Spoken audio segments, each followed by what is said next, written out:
So it works? כן, זה עכשיו כותב שזה מקליט. כן, יש עיגול אדום למעלה, כאילו, ריבוע אדום, עיגול לבן.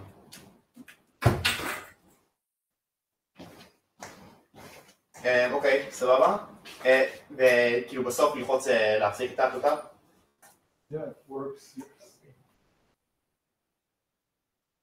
Thank you. סבבה.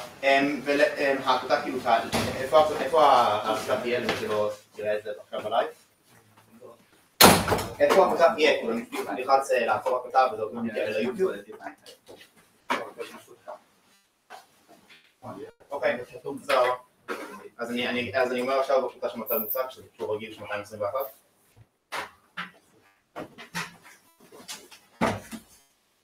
סבבה. תודה רבה. יום טוב.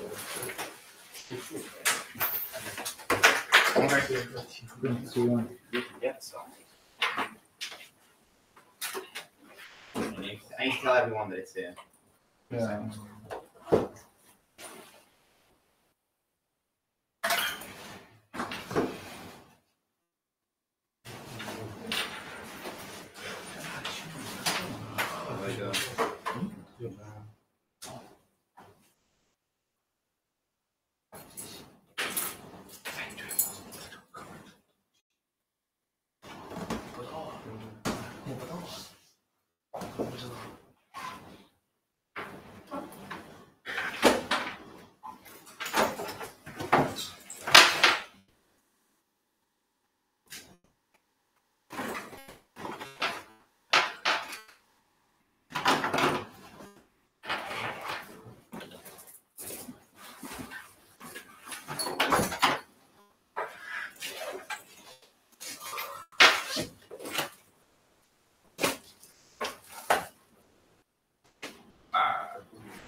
Okay, so sorry about all these delays. Fortunately, what's your name? Yitzhak. Yitzhak was able to solve the problem. So, Yitzhak, and we'll continue with the lecture. Okay, so begin.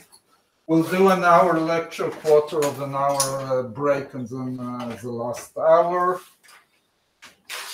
And our main goal in this lecture is to understand how semiconducting devices actually work. And the main semiconductor device that we'll touch upon is a diode.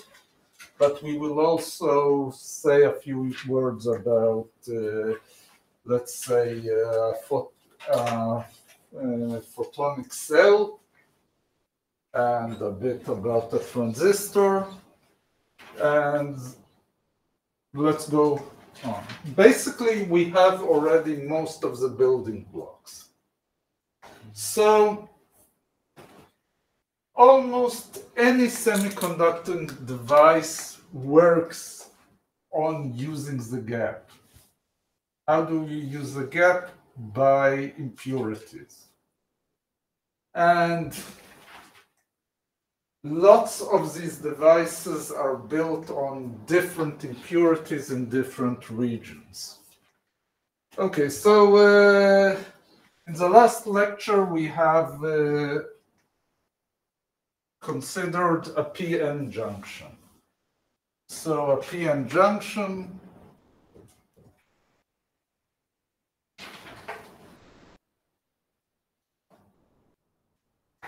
we have a p region and an n region. Before putting in impurities, we have a semiconductor and which has a gap. Those of you who follow a bit current technology knows that there's a new material, graphene mainly, that is people are thinking about using in all electronic devices. And when you're learning about graphene and its use, you are at some point getting into the following paradox. Graphene is actually not a semiconductor. It is actually a bad metal.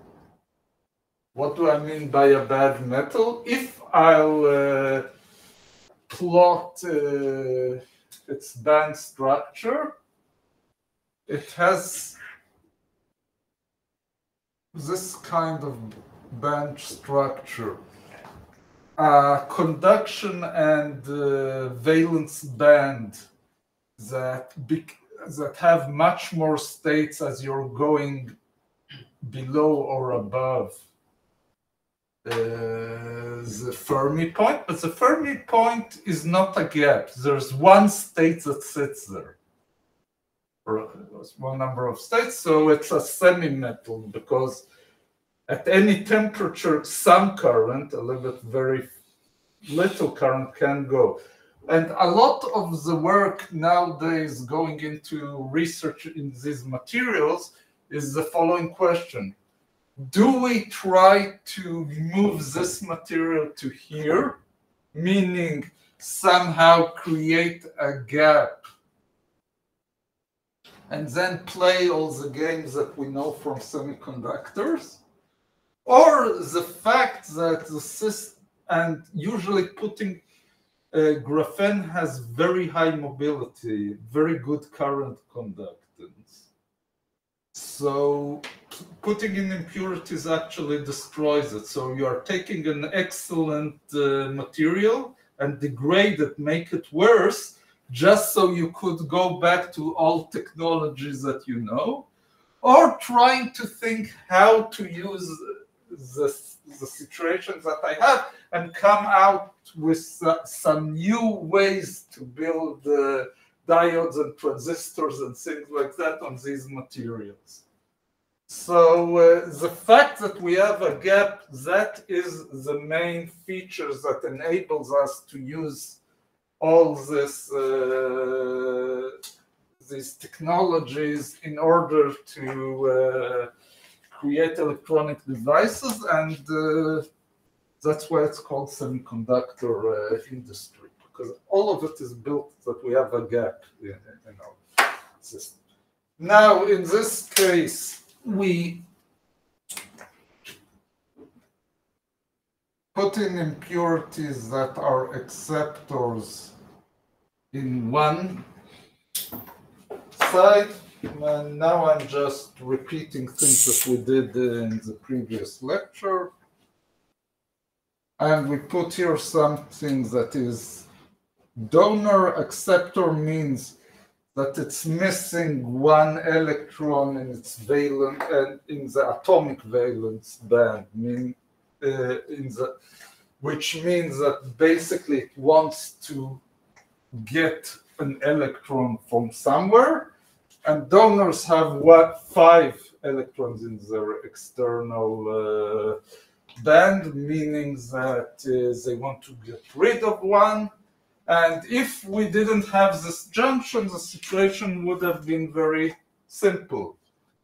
These guys with temperature, with light, with whatever energy source exists would move from here to here. And that's a situation which we discussed. The same here. Here, in this case, electron will move from here to here and create holes in the valence band, again opening the possibility of conducting electricity. Yes. Here we have a very strange situation. Basically, these additional electrons that would have moved here look to their left and say, hey, there's much better states, much lower in energy on your left. Why go up here? We'll move into these states. How would they actually, wait, just before, how would they actually move from the donor band to the conductance band? Where would they get that energy to jump?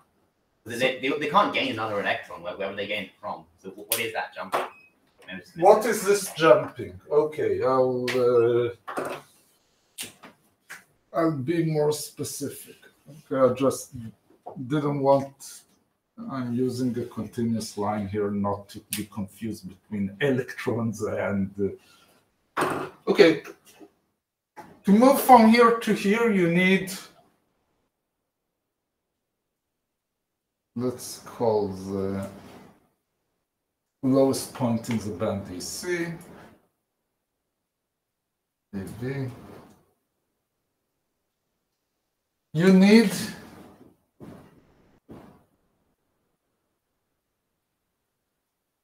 E minus ED, right?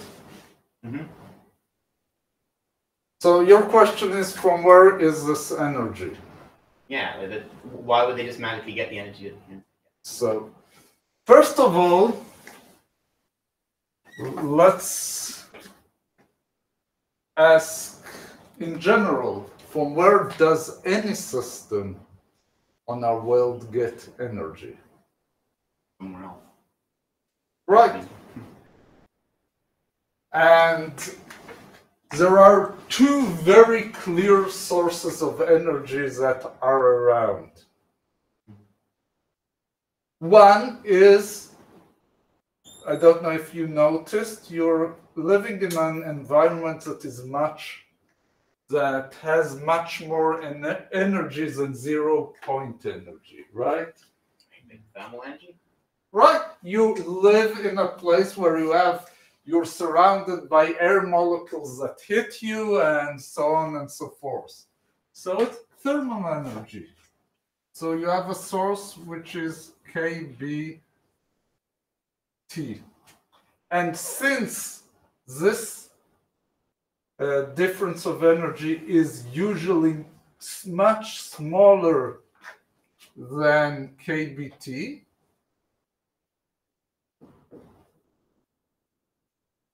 so you have an available energy source which allows you to create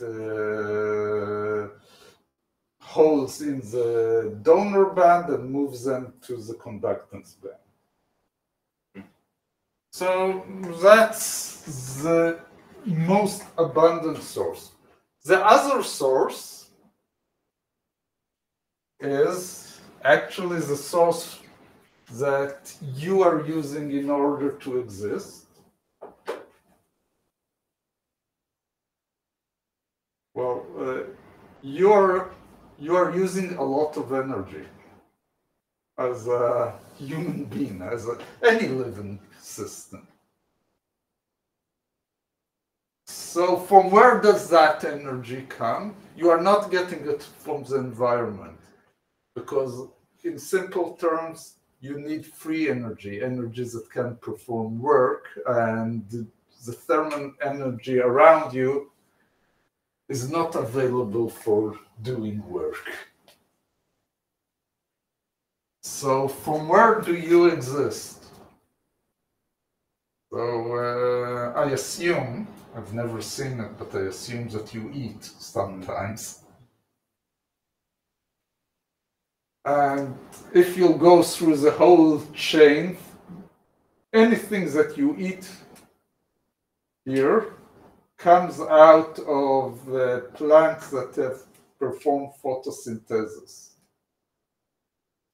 Somehow captured photons and stored that energy into some chemical compound, into organic molecules that your body specialized in taking apart and pulling out energy out of it. So it's from so it's like spray photons. So it's photons, and actually semiconductors can use straight photons in order to create current, even, and we'll talk about it after we talk about a diode, because it needs two steps. One step is immediately obvious.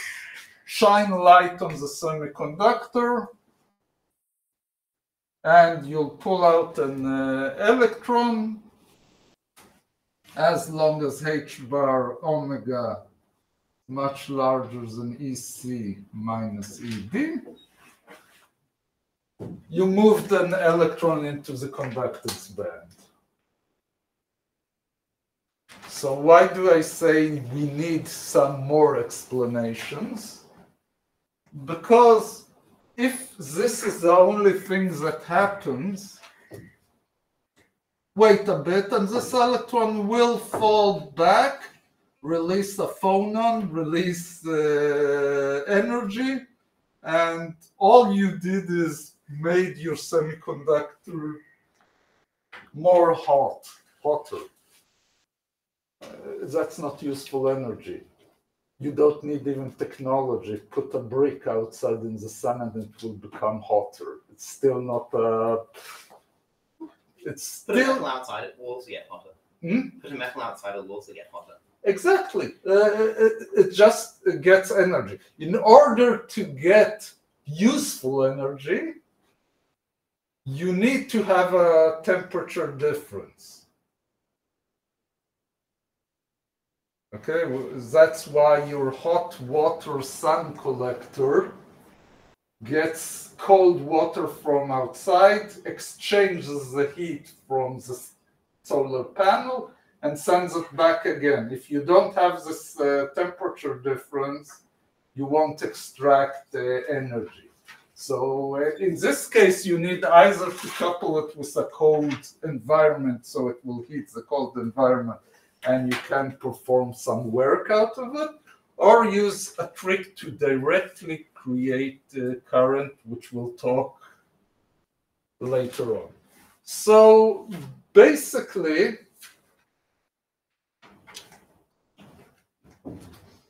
these are the sources of energy that enable you to create electrons in the conduction band. But here in this process, you don't need energy. Actually, you gain energy. If I'm taking an electron from here to here, I'm leaving behind a hole. So let's look at some donors stacked here.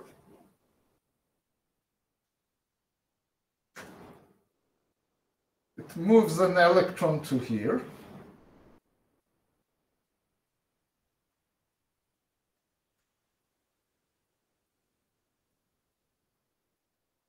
Okay.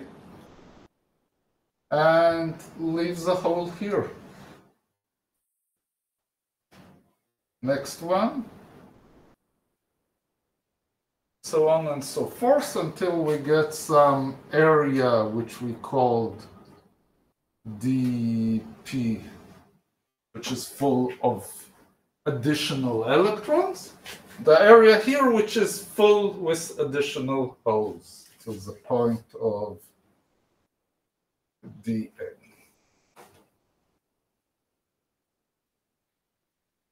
And we calculated it in the previous lecture. I'll just write it down here since we'll need it in the following. So we have dN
And we did another thing, we just calculated phi in this region, the electric potential. Why is there an electric potential? Just because you separate negative and positive charges costs you energy. So this basically stops the process. Otherwise, all the donors on this side would become ionized and send it to all these acceptors here. It can't continue on and on because as you fill up more acceptors and empty more donors, the distance between them grows. And the distance grows, the potential energy grows. It pulls them apart on a longer distance. So it stops somewhere, and therefore that was the rationale behind getting some regions, some finite length, which has this charge, and beyond that it's back to normal. Because it can't already gain energy from moving to here because you gain energy because you're ED minus EA, but you lose potential energy. And okay, so if you have charge, you have potential. So we decided to define some potential at infinity.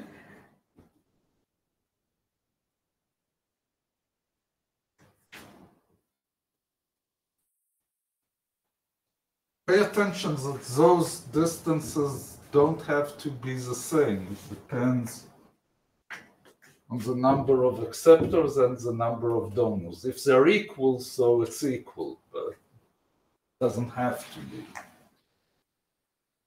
And we have here some phi infinity.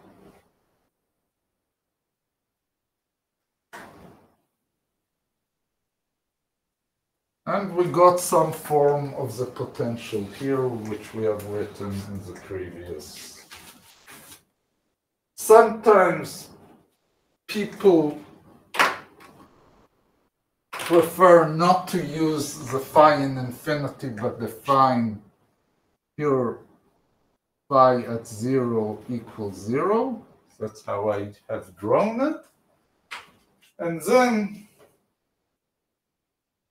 the potential in minus infinity would be phi 0 .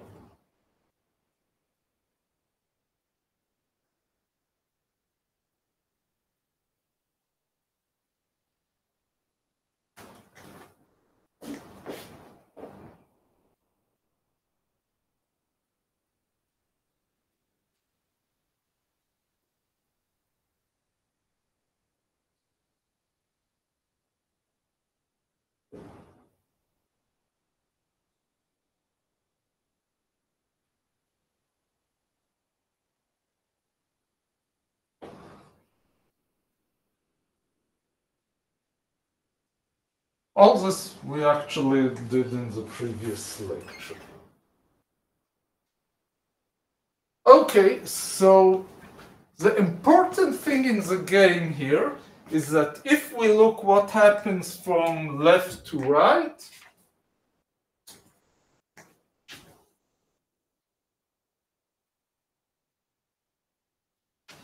we get some difference in potential between the left side and the right side, which will just denote as delta phi 0.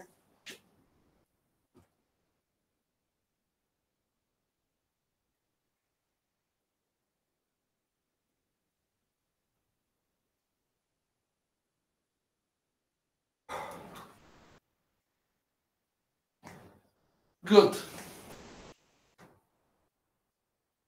Now, what do we do in any electric circuit that we build?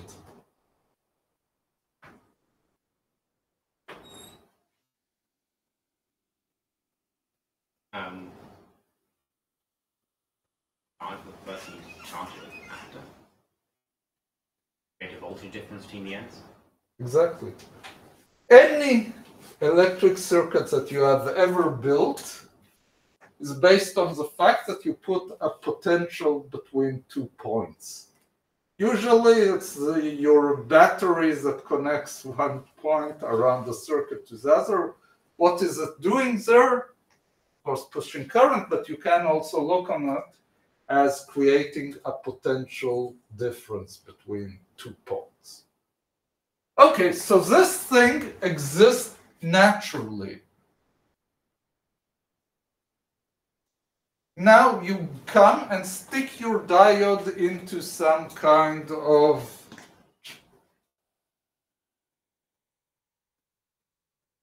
exactly as if you would have sticking a resistor. You stick your diode into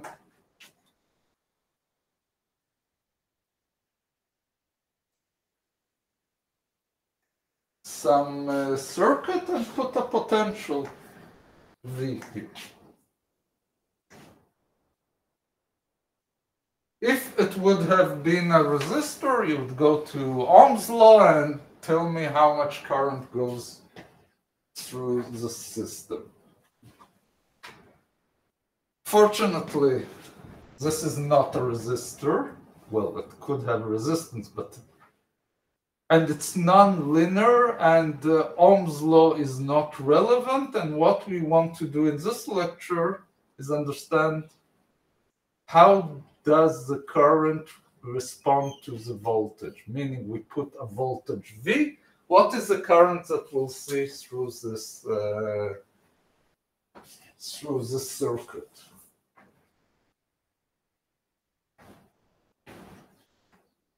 Now, if this would have been a resistor, where would the voltage fall on? Where would it have an influence? Falls on between the ends of the resistor. On the resistor. Here it will also fall on the PN junction or the diode. Now, where will it fall in the diode? Here it's a constant potential, it will just change it by a constant. The same here. The only place that it can have influence is here, in this region. So, and I'll use 2 colors here if I put up the voltage so it becomes larger, meaning delta phi 0, which is a situation with no voltage on the system, we put more voltage.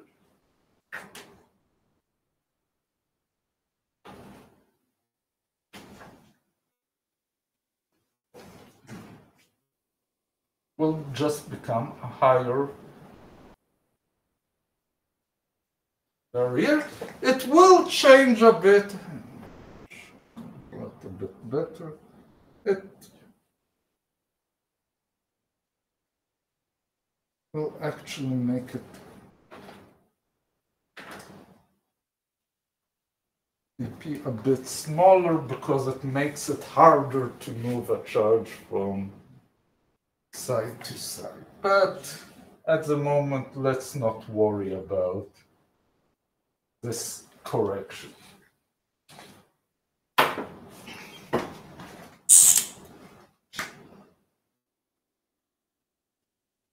If I put here on the other direction,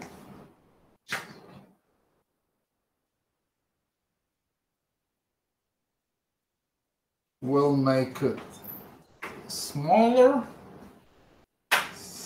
and the difference will become smaller.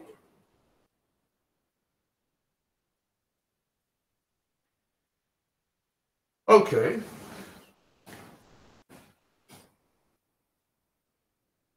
What does it have to do with current. Okay, to understand from where current can come into the game, I should actually look on these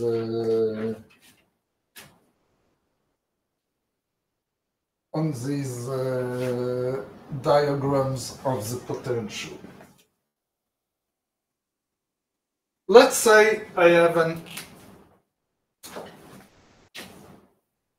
somehow a hole was created here. How was it created? Perhaps an electron jumped into the conduction band because of heat, because of a photon, because of heaven knows what.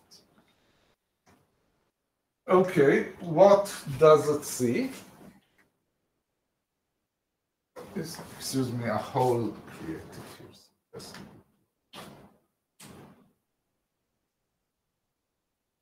Remember, in electrostatics, positive charge, when it sees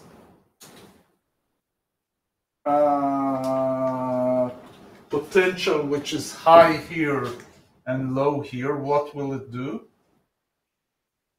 Low. It will just move to the lower potential. So this guy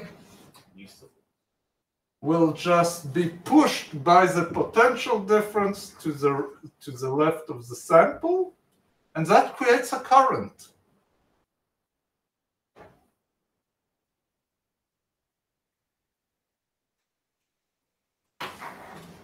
Even when it's We'll do balancing in a moment. no, just because like the whole idea was that it can't. What does it mean as a positive charge there? What you have is that the atom that was there has less electrons around it, right? Right, but electrons jumped to the next level. it's what happens here. An electron jumps to a higher level. Yeah. It's missing an electron. It's a hole. Yeah, it's a positive. The atom becomes ionized. Yeah, and this charge would like to go to lower potential because positive charge is pushed by potential. The entire ion moves? No. Then what does?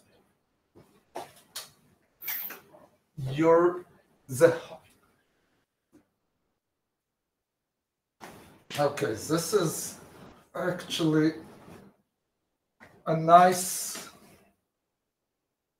kids game. I don't know how many of you, there used to be these kinds of squares filled with numbers between 1 and 15. Had 1, 2, 3, and so on and so forth, and one empty placer. And the game was to get all kinds of arrangements by moving things along. You can move any field case, but you can move it only into the hole, right? Mm-hmm. Now, you can describe what's happening here by moving of these tiles, but you can also describe it by moving a hole. You look from far away, what do you see? A hole that does some diffusion in this situation. The same thing here. Let's think on the simple situation where you have just a one-dimensional array. And here you suddenly have a hole, right? You're missing an electron. All of these guys are filled. I see. This guy moves to here, then you have a hole here. This guy moves to here, you have your hole here. So instead of telling your story as, I move an electron from one, I say the hole propagates on the other side. That's the meaning of hole.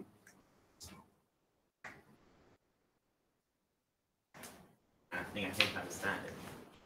And actually, do you know who's the first guy who, and in what connection came up with this picture? Neumann? Hmm? Neumann? Dirac. A positron, which is the antiparticle of an electron, for him was a state where an electron left a band which was full of electrons.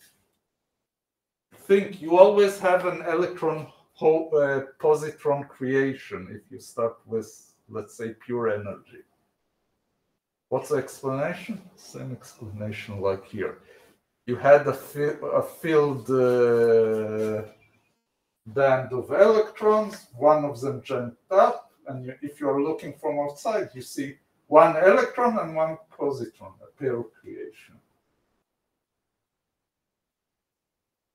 And why don't you see the whole sea of filled electron states? For the same ideas that stands behind the solid state, that these are full bands, they can't do anything, so they're there, but you can't do anything to see them. Only if you put in a lot of electron and pull one of them above the gap, then you see an electron hole pair. Not in our material, but interesting general physics, and there's a lot of popular literature that you can read and at least now understand some of the concepts behind it. Okay, so since this is already in the field of engineering, everything here has names, so I'll give the name just for, so if you run into it, you'll understand what it means. So holes from N to P, which is the process that I described here, is called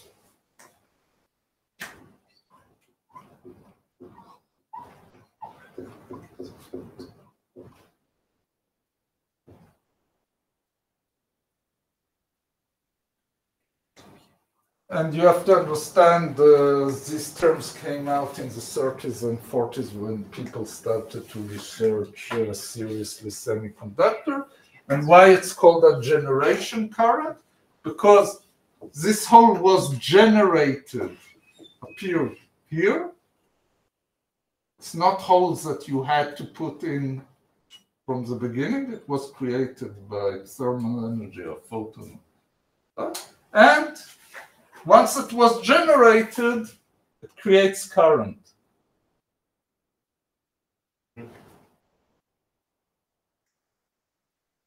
Now, let's say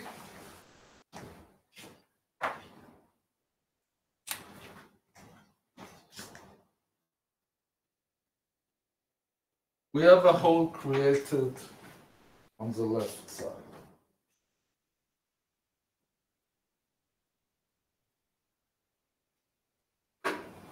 Well, you would say, basically, why do I care about it? Of course, it's sitting on the lowest potential, and it wouldn't want to climb back.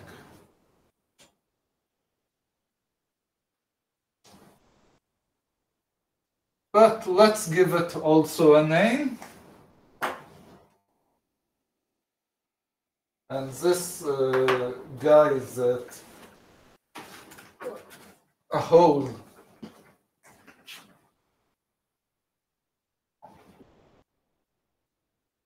from P to N is called Raycom.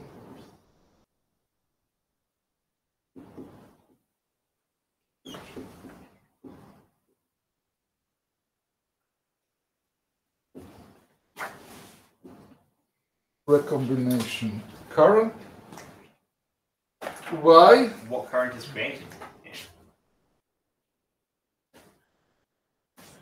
Basically, if I have here a hole, in principle, I could have a negative current coming, a negative electron or a negative charge coming down here and filling it up. So you would have some kind of current.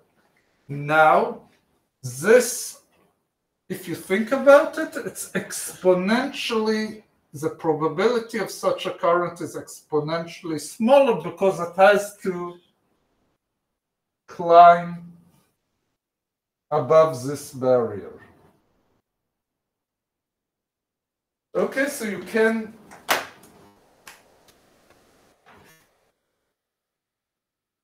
stop me and tell me, excuse me, why are you bothering about this current? This is important. This is, of course, charge will move from left to right. Whole charge. This won't happen, right? But let's stop a minute and think about it.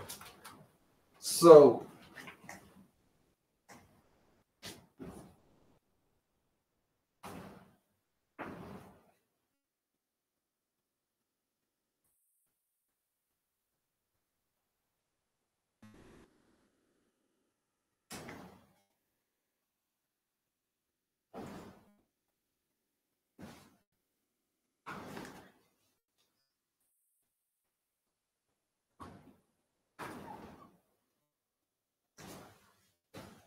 we argued that this current is very small.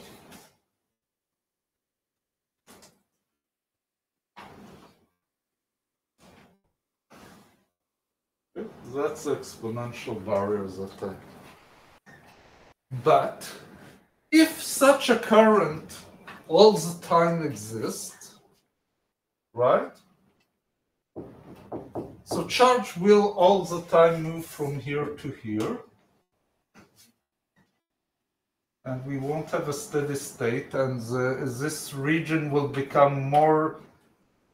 We are getting here a behavior that's not steady state. So we have to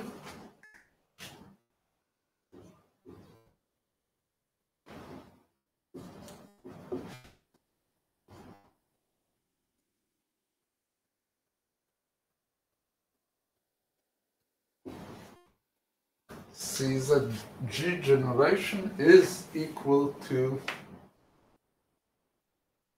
because otherwise we're not in steady state.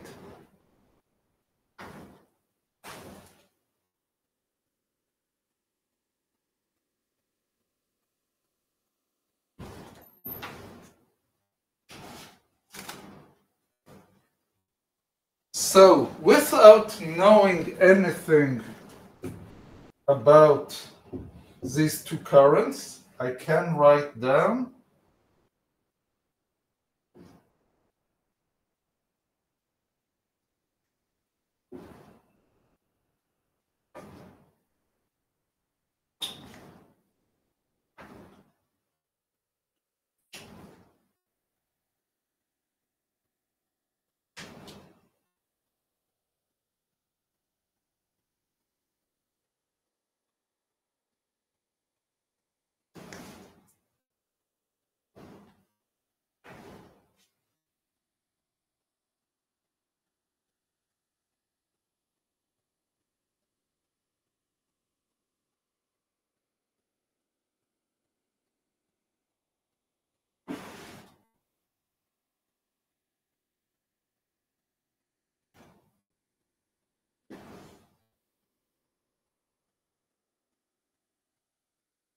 because at the point, let's look, V equals 0,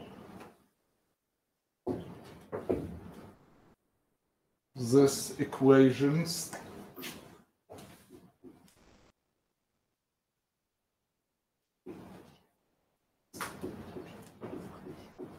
no volt.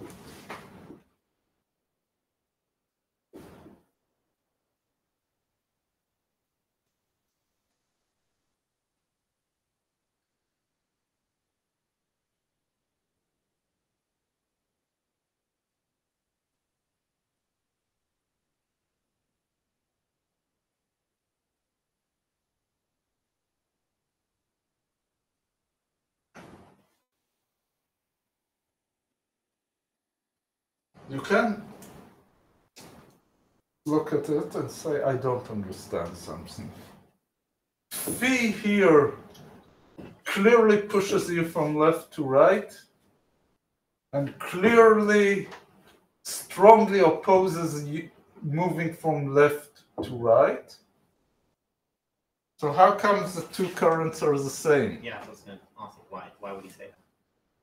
First of all, I know that it must be true because if I have current even without voltage, charge will move and the occupation will change, right? Because when I'm looking only on phi, I'm forgetting one important thing. There's also a difference in the available energy states. The behavior of the particles, of the charges, is not only dependent on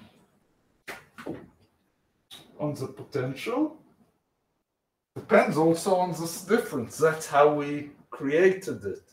So the fact that if I'm only looking on the potential, I see this behavior, I forgot all the loss or gain of energy because of the states. So what you're saying is that it'll have this. It will have potential. Electrostatics is not the only factor in this game. Electrodynamics? No, it's just you have also another source of energy, which is a gap energy. So if I'm taking a hole from here to here, so I'm filling up so from point of view of potential, I gain energy, right? Because I'm going down the potential barrier, right? But if I take a hole from here to here, it means that I empty an electron out of here, and it has to move to a higher energy. You have less electrons there because they jumped to the acceptor band. So now you have less electrons. No, I'm moving a hole. I removed an electron from the acceptor band. Moving from the acceptor to the donor band. I'm talking about moving from the donor band to the acceptor band. I'm taking a hole here. Decide which direction you want to work. Let's say you're starting from here with a positive charge. A hole. Okay? So potential-wise, it makes sense, right? But once the hole comes here, it has to remove an electron from the acceptor band, right? And where will it go? Back to where it came from. And that costs energy. So just considering the potential ignores this part. So I'm putting back this part by demanding this constraint. And basically, what do I know at the end of the day? The delta phi will, at the end of the day, depend on the difference in energy between those two states. Right? That's a game that we play here. We're in steady state at the end of the day. So moving one direction or the other direction must be equal. But in one direction, you are changing the potential energy. In the other direction, you are changing the state, the energy of the states that you occupy. And when I'm writing just this, I'm forgetting about the second part, so I'm putting it back. Why do I do this whole game? Because the levels of acceptors, the levels of donors, the number of acceptors, the number of donors can't be manipulated easily, right? I can't take my PN junction, my diode, and change the number of acceptors. Well, I can, but that's a whole procedure. I'll have to stick it into an oven, put it in a reactive gas of donors, wait till they'll diffuse into it. A whole complicated structure. Potential, I change very easily, connected to a battery. So therefore, I want to concentrate on what the potential does without going into all the other details, and that's what I'm doing here. So once I understand this point, which springs out of these two equations, because at V equals 0, they must be equal, then I can understand what applying a voltage on this diode will do. And first of all, before I go into a deeper analysis, what do you see here? What is this function?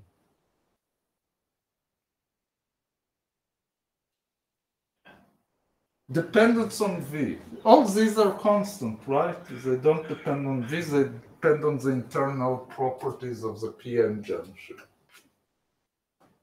So what is the dependence on V? Exponential. So it's very non-ohmic. Ohm's law tells you that I depends on V over resistance, where resistance is a constant. A simple linear dependence. This is almost the furthest that you can move from a linear dependence. It's an exponential dependence.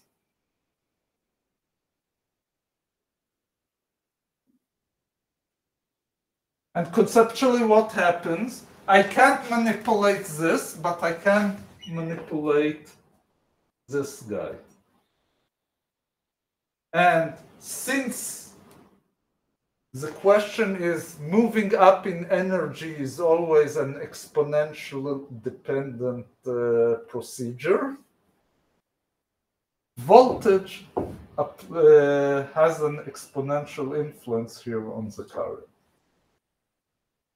And now, we'll take a break, and after the break, understand why putting in V in one direction will have a very little influence on the current. Putting V in the other direction has an exponential difference in current. An exponential effect on the current is basically an amplifier. Something that I do a small change in potential, but get a great change in current, that's an amplifier. I take a small voltage and turn it into a huge current. And that's one part of the game, and the other part is that it's very dependent on the direction. In one direction, it has a strong influence on the current, and we'll see it on the other direction, it has a very small influence on the current. So we'll stop for a quarter of an hour and be back in 15 minutes or so.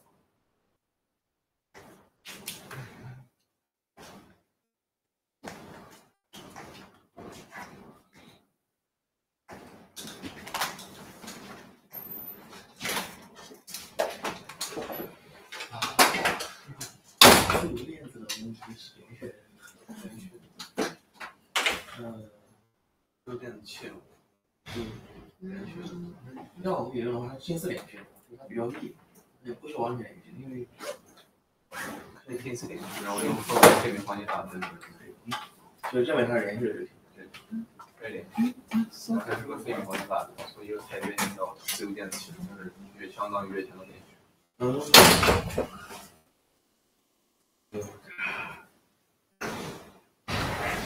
修理多长时间？ 15分钟。小牛妈呀！这啥呀？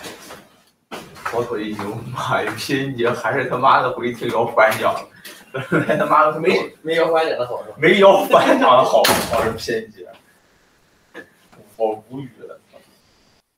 哎呀！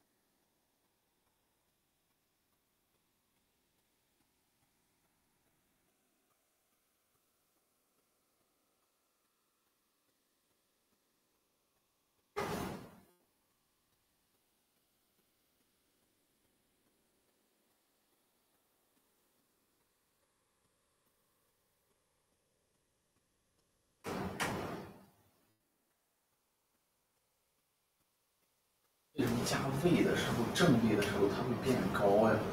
完全讲反了吧？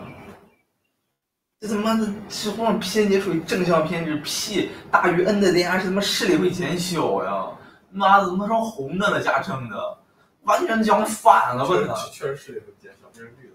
变成绿的，那为讲反了吧？我感觉完全讲全是反的，而且他那个定义 generation current recombination 完全都是反的呢。啊？哈？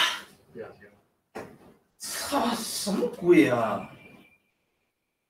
不是，它这个 recombination current 结合的不应该是它扩散结合的扩散结合从 P 到 N 是没什么问题，因为他妈的电子是自由移动，电子从这儿，同学是从 P 到 N 的。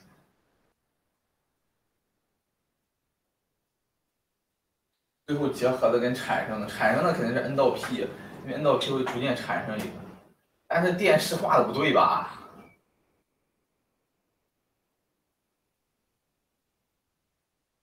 它这个势不只是电势吧？就它外加的电势化从 P 到 N 的话，它应该是减小啊，因为这个德尔塔负 i 是从 N 到 P 的负 i， 这个负 i 是从 N 到 P 的负 i， 左边是 P， 右边是 N 到 P 的负 i 应该是，这个 phi 不只是电势，它是加了电势之后的总势的一个，它是加上了扩散势和电势一块的一个势。没有，刚开始没有电势，它就是一个扩散势。刚开始没有电势，所以是负 i， 然后后来又加了一个电势。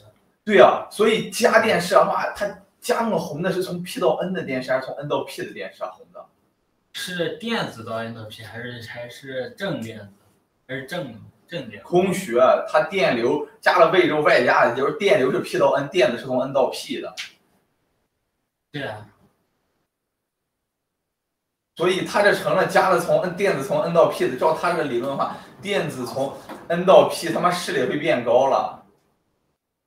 比如说你给 P N 节加上他妈正向电压，他妈成了他妈视力变高了，视力越来越高了，哥。对吧？我查的是 P N 节处于正向偏执，也就是说 P 项加上正电荷。你看他后面说的这个 recombination current 是正比于这个减位的，不是正比于正位的，不是正比于加位的。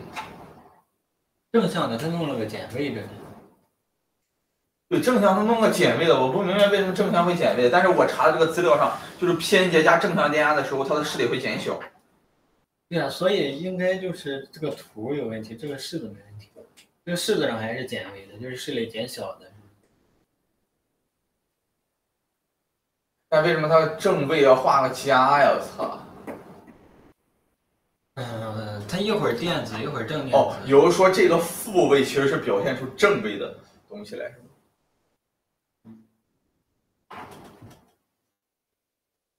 但也不对，它最后一个式子写的位如果是正的话，下边的 recombination current 是大于 generation current，这不就是视力增加吗？比如说位，这个位其实是这个位其实是负位，比如说可以理解为这个位其实是添加的，在这个表现形式上是相当于添加反向偏置，这个位这个表现上。因为这个位带符号嘛。对，这个位其实是负的。只能这么解释，要不然不对。你只有这个位是负的话，加正向电压的话，是从 P 到 N 的话，它的 recombination 才会小于 generation， 然后才能有一个很高的电压，就肯定是 recombination 内电场肯定要小于外电场，那内电场是大于外电场，在开玩笑呢。是内电场只有小于外电场的势力才会减小呢。recombination 应该是随着内电场而减小的。对 recombination 应该随电压加正向电压会减小的。所以这个减位的话，应该是相当于把德尔塔派增加了，所以位应该是负的，这个是。我操，这为什么势力会他妈的？也不对，他妈的。不是，它这个 generation current 应该是势雷吧？它这个是产生空折电子对的这个 generation 是指的是 generate 化学电子对。generation 变小，好像没什么问题。E 变大的时候 generation 会变小。E 将正向 generation 会变小。唉，那从哪买的？自动化面积。哦。你说什么？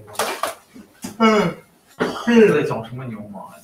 不知道，听不懂。那我那本书叫我看上面有。不知道。讲什么牛马呀？加正向电压这个左右的 dp 点 dn 确实是减小的吧？加正向电压是减小，对。对啊，它是增加这个减小，我感觉好像是一个不，是雷，他说是势雷，他现在就势雷，应该是绿的线，加正向电压是绿的，加正向电压应该是绿的线吧？不是加正向电压之后，它中间这个间就会减小，它绿的这个是增大的话的，红的是这个减小。对，红的，但势力变高了，红的。对啊，这好像是应该是它借这个减小，那个又减小，好像这个如果是它两个有问题，如果是有问题的话，那它这个绿的和红的不只是正位负位弄反了，它左右还有上下都反了。如果是错的话，如果不错的话就可以，勉强能解释一下。康奈尔大学。不是说，如果错的话，就不是错的一点问题。唉，他的那个什么半导体在哪？半导体。我说上有吗？这说上没有啊。这样能找到地坡去。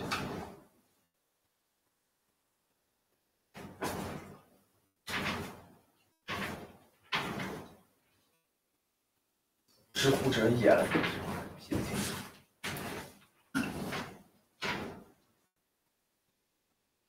这还齁他妈的。这个式好像是指对电子的式，对电子的式的话，那它的绝对值就增大，然后间值就减小了。齁是吧？唉，听不懂啊！我再找找。它正哪边是正？现在我还没看懂。左边是平，它这个红的之所以往下走，应该是因为是电子的，一会儿电子一会儿正电子就容易弄，一会儿后期。它这个式画的是内电场式，它这个是后来加了个位之后的，我说，后来加了个外电压之后的。它的内电场是从右往左，比如说它这个加位的话其实是负的。因为它这个加位是指代表的是从右往左的电场增加，不是，比如说你说的一开始的从右往左是电势，没有结合它原本的内部的扩散式，它这个是扩散式是加从 P 到 N 的，我知道扩散式从 P 到 N， 对，它这写的是从 N 到 P 的式啊。是电子，不是正子。不，电子所以反过来的。从 N 到 P 的，从 N 到 P 是电场的方向哥，我只是说电场是从 N 到 P 电场产生的。从 N 到 P 是电场的，对啊，但是不是它这个图要画的。它这个图画的是电势差，但是我也不知道这个图画的是视差，不是电势差。啊，是总是。我感觉没什么区别。嗯，我没看，我没听懂。我来找找吧。来看一下这个 phi。哦，它这个 phi 是内势。这个课本上写的内势 internal potential。对。就是一个总的，加上微之后，所以是在这个总的基础上的波动，加上电势，外部的电势。你就没看懂这个意思。这本书概念真写的不是很清楚，他写概念完全不清楚。我感觉我主要不明白，就一会儿电子，一会儿电子，一会儿空穴，一会儿电子，一会儿空穴，一个正一个负。写什么妈呀！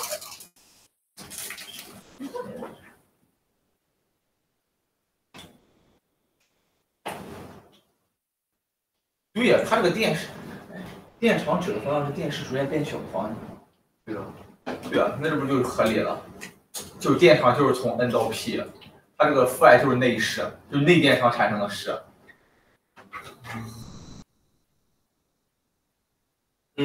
对，是内电场产生的势。它扩散式没有包含出来，因为它这个 phi 是用那个什么E等于负的那个什么地位那个电动力学那个公式计算出来的 phi， 它用的那个泊松方程计算出来，是不是就是得方等于肉高，就是那个计算出来，不是泊松方程，就用高斯定律，是高斯，这玩意儿叫啥来着？反正就是麦克斯韦方程的第一个计算出来的。泊松定律应该是泊松方程。如果是只是内势的话，加了个正向的位之后，为什么还会减小？因为它加的这个正向的位是从 N 到 P 的位，它是规定的电势，它这个位方向是跟电场内电场方向一样，内电场是从 N 到 P， 所以这个符号表示其实是它都两个画反了，那是画反，那个图画反，然后那个图画反了，那个图画反了它，所以它解释都这是叫电路图的。对，电路图画反了，它应该把正极画到右边。好了，真好，今天不要再讲。我建议不要再讲，我还上错了。其实是画反了，他没有说扩散式对吧？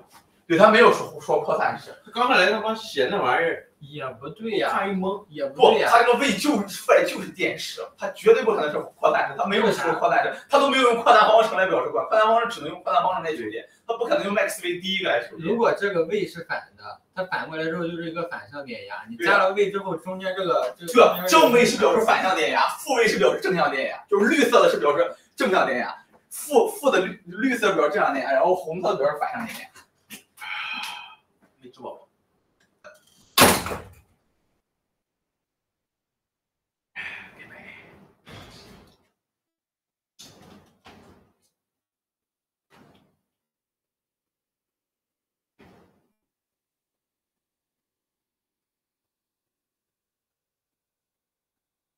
我就离太难了，真是。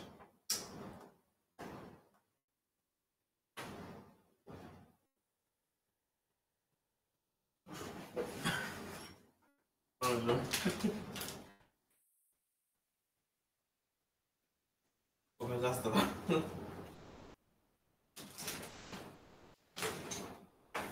昨天晚上都没吃饱，好家伙！我是饿还是肚子不舒服？我吃生肉吃的。没毛病，我不知道饿还是。然后一吃的烤肉，哦，这里边加生肉，不是里边加生，就只有外边是熟，就只有外边一层，切开之后里边全是那种牛肉的颜色。对，哎呀，但是很嫩，一点都不塞牙。那生肉肯定不塞牙。太嫩了，可好吃了，吃的时候可爽了。那今天上所有是不是也很爽？还行，暂时还没窜，可能还没消化呢，就生肉在胃里还待着呢。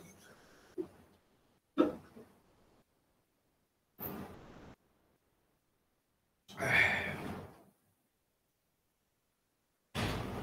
明天还报了什么学校？浙大必须了，中科也必须了。浙大也必须了这个上交啊，浙大我把本科，然后就啊，你把老师那你为什么还要报他啊？别和上交冲，然后结果上交给我拒了，就是报个中科，中科还能报上，还能报到30，然后呢？还报什么？清华，清华，清华，清华中科，对。中科什么？中科大还是中科院？中科大。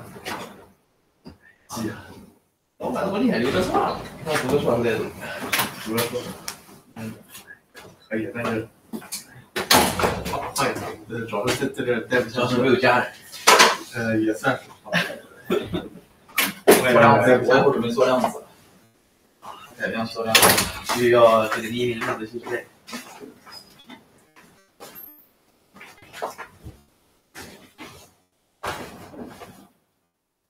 困，这电场确实从油桶上做的。因为电场不是沿着电势减小方向吗？所以加了正电压肯定会要导它势力跟增强，让它阻止它的扩散。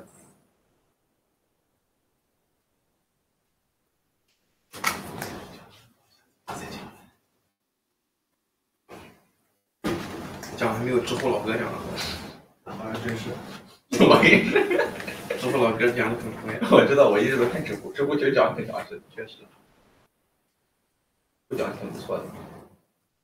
不过还有个扩散方程呢。天底下可能吗？那怎么说？就是说这玩意儿讲透，这还得讲扩散方程呢，会不会？讲不透，听不懂。现在咱就讲到这儿行了，国内的半导体都不讲的，对，差不多了。因为他们国内没学矩阵子系统，好像，所以不讲了半导体。啊？国内不讲矩阵子系统，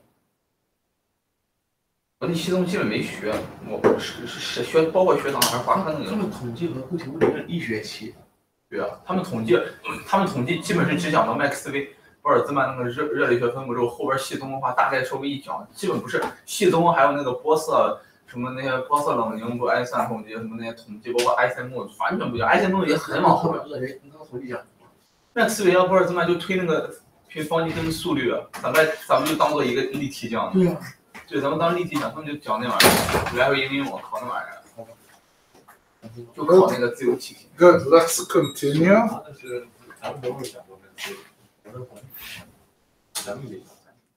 不是，咱们有一个例题，就是正则系统，就是玻尔兹曼、麦克斯韦速率。So,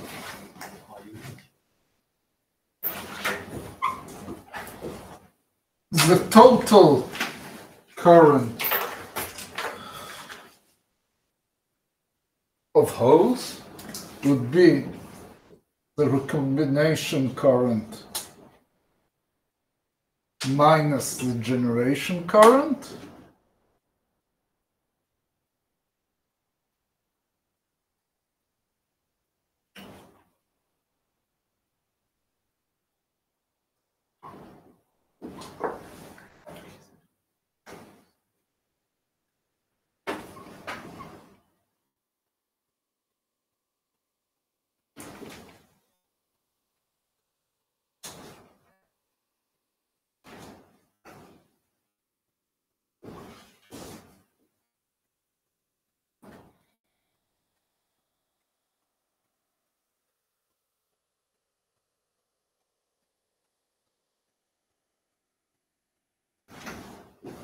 Just from copying the definitions that we gave.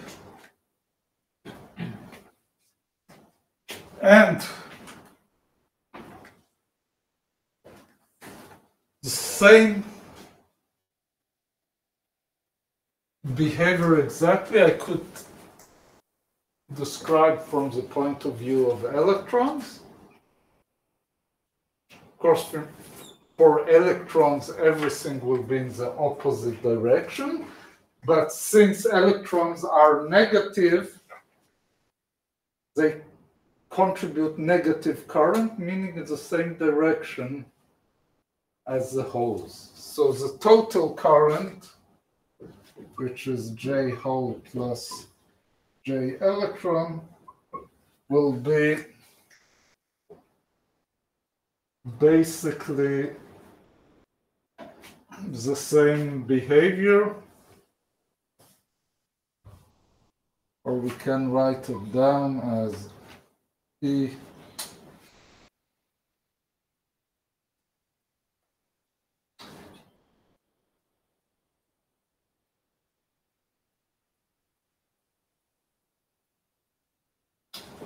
J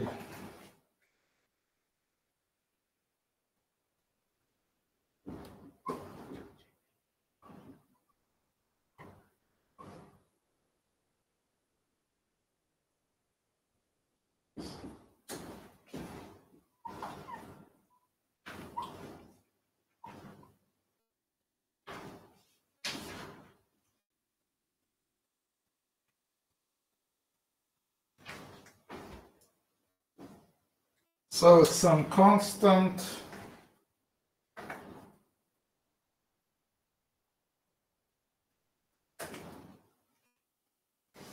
times this function. Okay, what is this function? Let's see.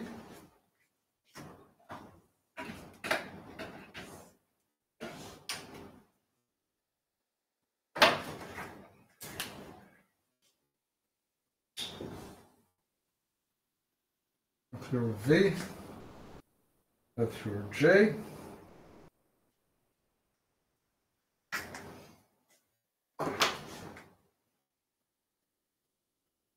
So for negative V, this goes to 0 at large V, at large negative V. So I start here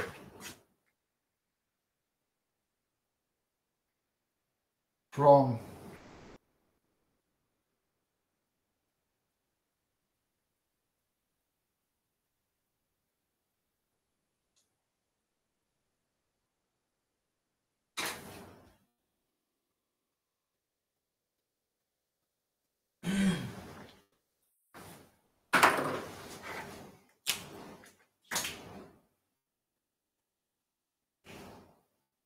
course get to 0 at 0 V, just because that's a steady state, nothing happens there. And for large V, it behaves like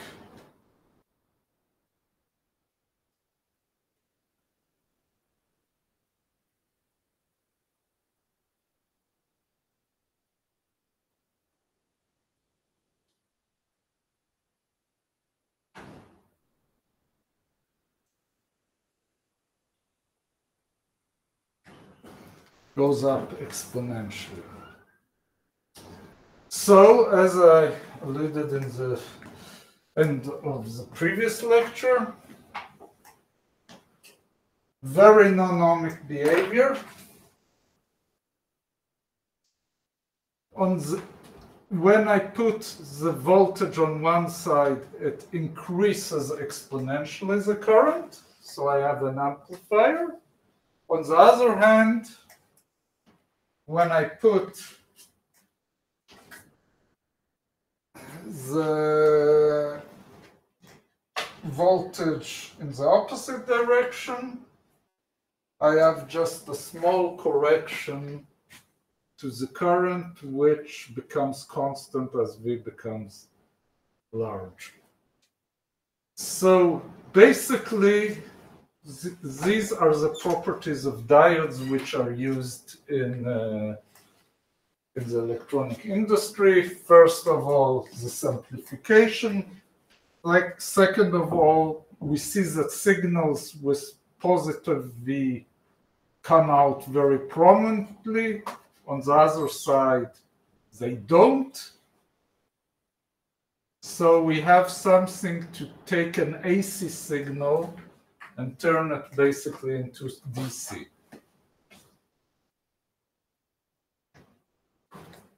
Why? Because if, let's say, we'll take a signal,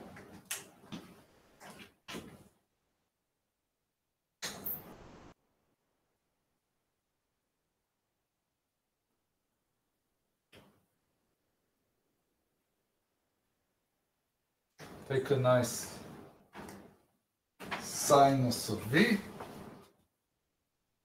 as a function of T, and I would want to show the current. So it's amplified very strongly at high V, but more weakly at this.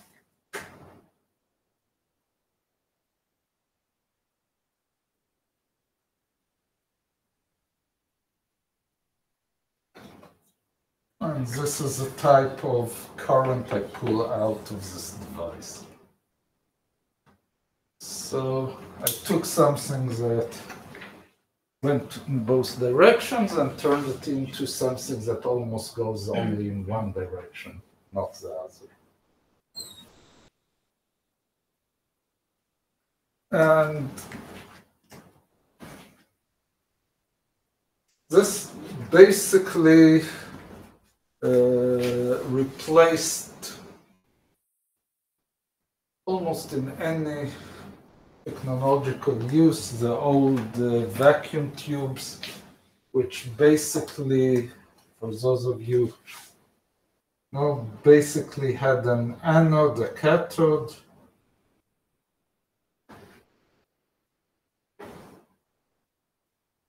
and here you had a way to put potential, and when the potential was in one direction, it stopped from going on, and the other direction it helped going on, and all this was in a glass tube, and all kinds of problems, and frequent failures, sensitive to vibration, all this stuff, the solid state devices done better and mainly much smaller, much less heat generated. If someone is following the current situation, removing heat is one of the biggest problems we have nowadays. And the ability to push trillions upon trillions of such devices into a small region of silicon. Okay. So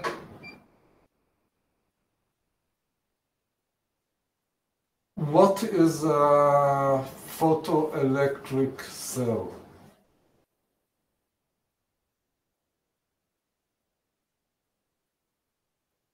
Okay, when we started the lecture, I said, well, let's generate holes somehow by some photons, right? So I'm taking, should have left this figure and remove this one. Okay, return it.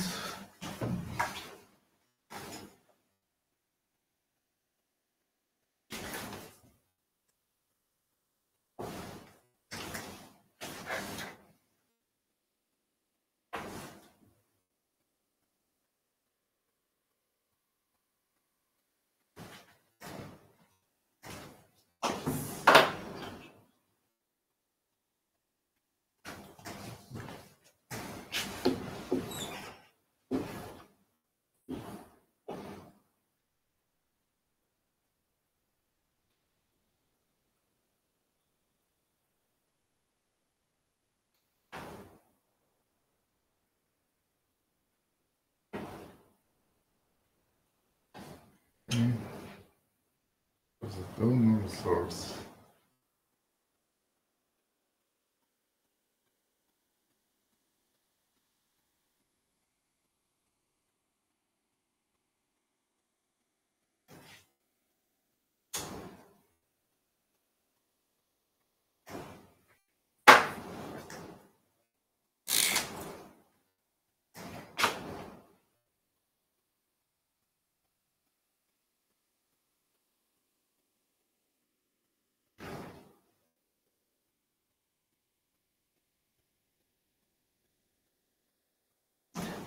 Okay, that's what our photon does.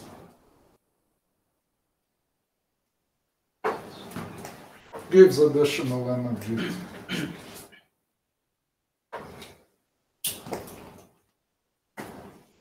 But now,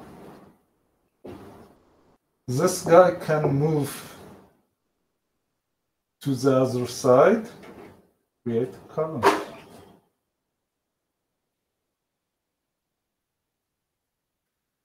Actually, the whole idea that a photon separates an electron from a hole,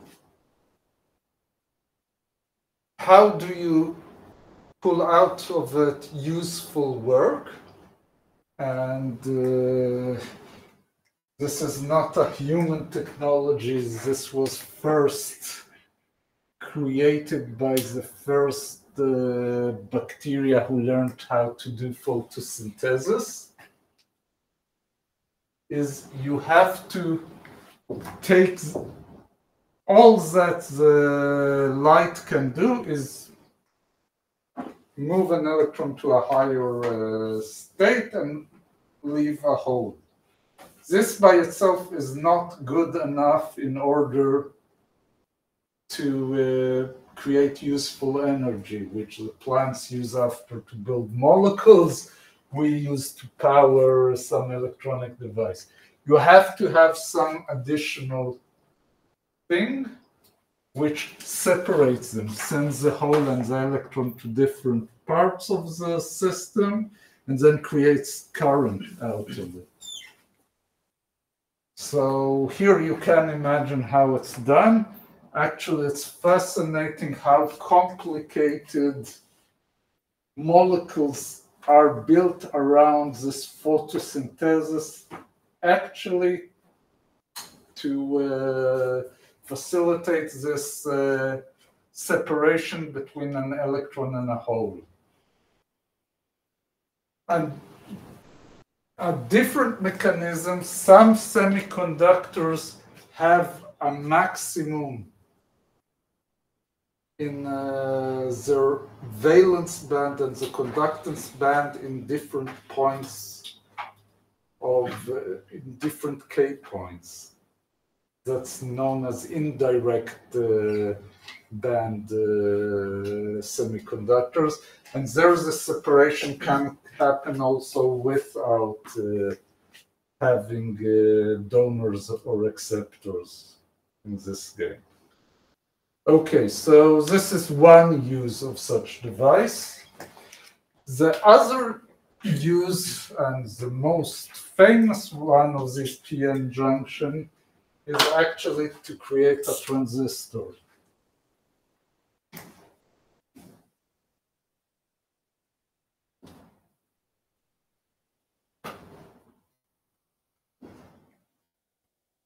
Transistor is just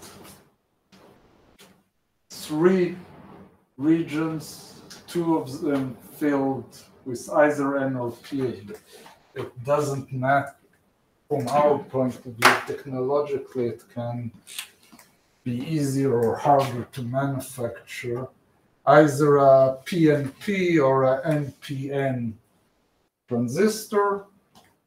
And the main thing about it is that you have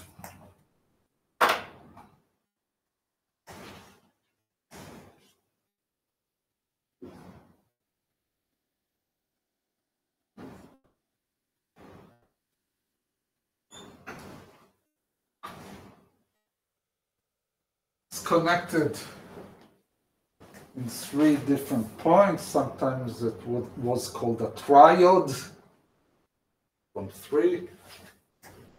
And in this use, it's basically a switch. Exactly.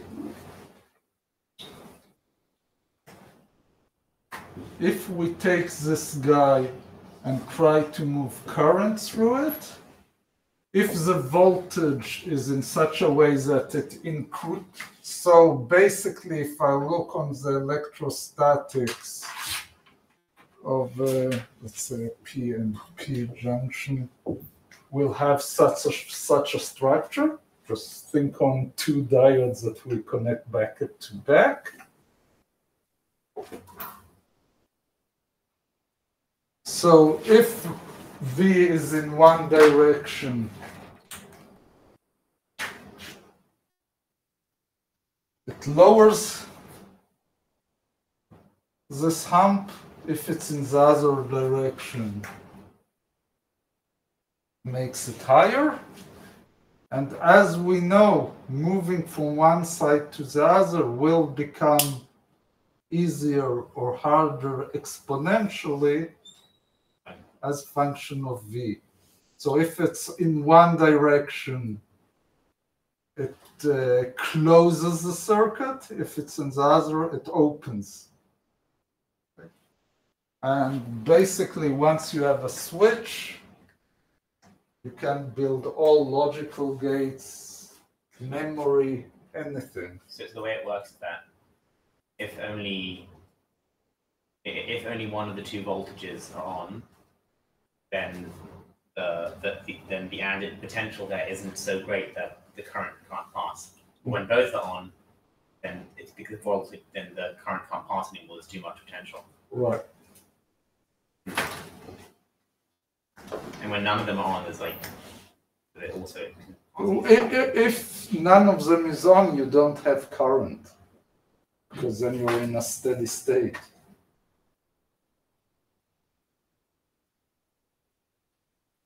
So if either voltage are on, then it can pass, but if both are on, it can't.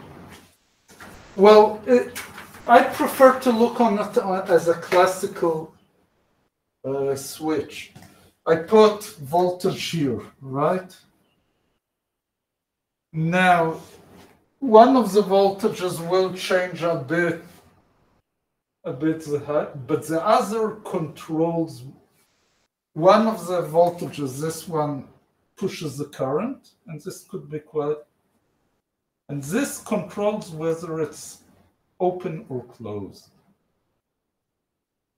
Think about a switch. The simplest use of a transistor is a switch. Basically, if this hump becomes too high, nothing comes out. If this is lowered, it goes through.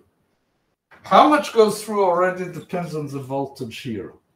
But my main point is that this leg of the circuit controls whether when V will be applied here, whether current will go through. So it's even simpler than a gate. Because I know that's how transistors are used.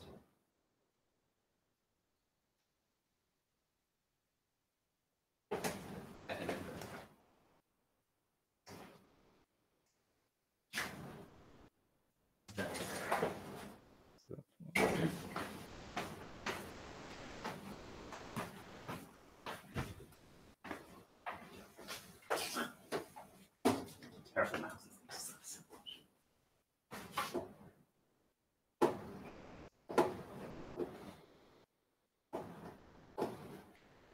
Okay, so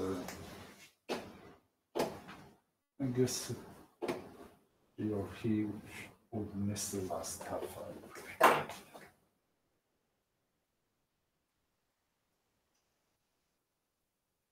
Okay, so the final topic I would want to look into here is, okay, we did hear some very general considerations about the current and assume that we have a density of holes and a density of positive charge of negative charges according to the number of impurities, acceptors or donors. Let's stop a minute and try to give a bit more general situation where I have some population of holes and electrons everywhere, and I want to calculate the current. Okay, so it's a local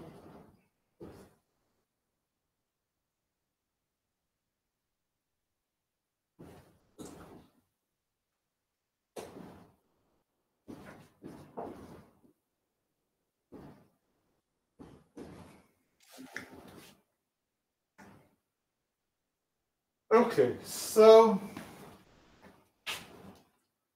let's assume that we are considering here a one-dimensional distribution, meaning that the dependence of the number of electrons and the number of holes depends only on X.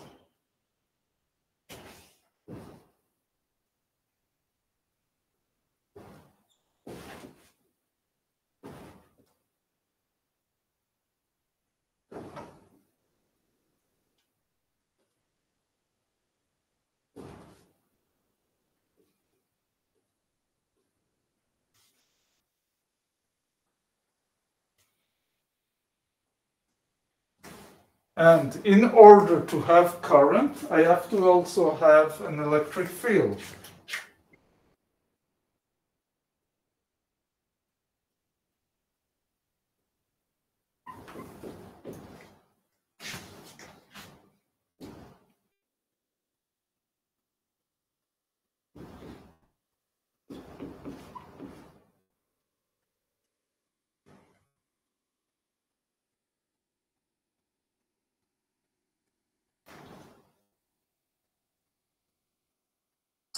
So it's customary to write down the hole current and electron current, which we did for the diode.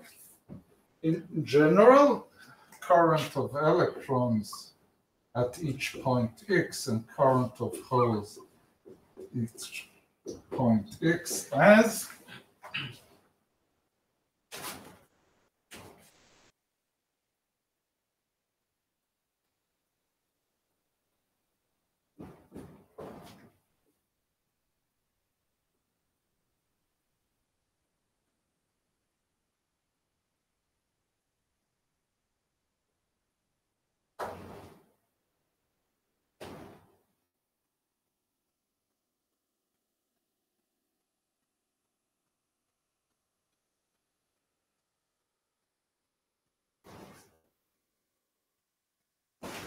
okay, and this is a constant known as mobility, which depends on the material. Now, in a moment, we'll connect it with terms that we know much better: conductivity.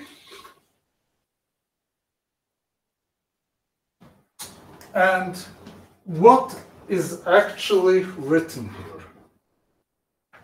We have the current, and the first term tells us that it's proportional to the number of electrons in a region times the electric field. Okay, this is what we expect. Right, we put an electric field, current starts. What else can be? This term is somewhat less familiar. This is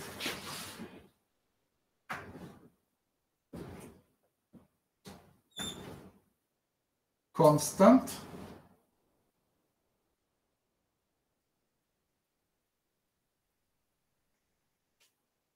And what does it tell us? That electrons, if we create a surplus or we are missing electrons in some region, will start to fill up, not because of the electric field, just because of thermodynamics. If you push in a box all molecules of air in one side and wait, you'll see current there. The molecules will move to the other side. Why? Because I have high density at one point and zero density at the other. Just with time, it will fill up. So that creates current. And this is exactly the origin of the second term. If because of the electric field I push electrons in one direction, I create a high density of electrons there, they'll start to diffuse out. And we'll see a very interesting connection between the electric response to the electric field and the diffusion.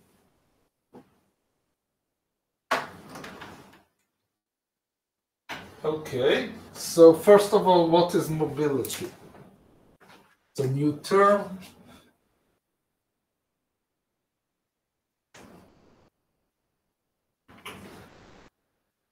People in all the semiconductor business almost never, much less talk about resistivity or conductance of a system. They use mobility. Just like something connected to convention that has no deep meaning. Okay, what do we know?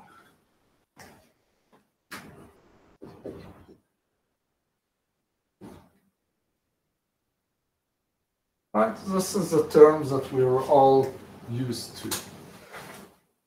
On the other hand, here,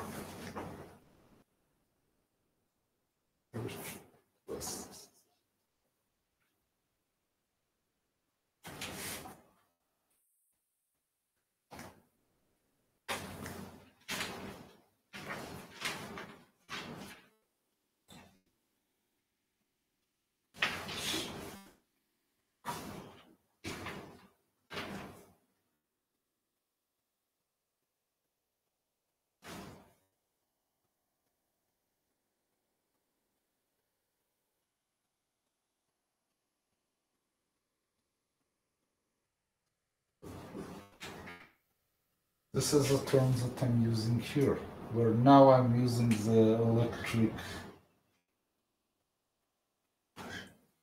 field, the electric charge in order to give the minus. So let's compare them.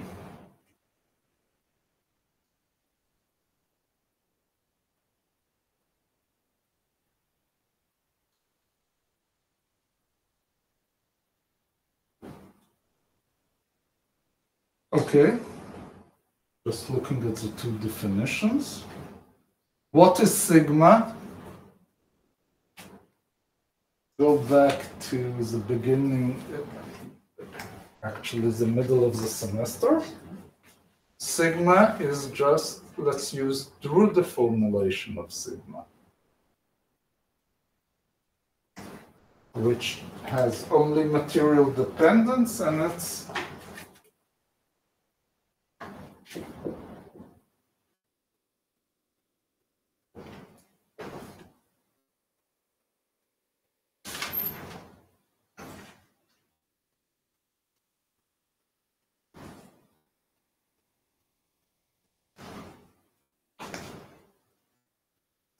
so it's n e squared times the scattering time, and I'm writing n because it's the scattering time of the electrons here, divided by nn, and we can be now a bit more clever and know that it's effective mass,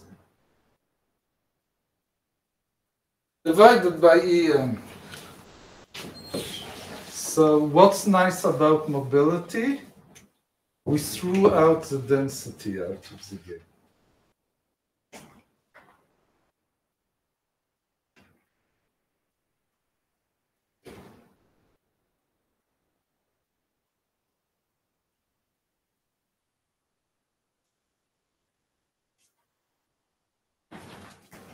Not surprising.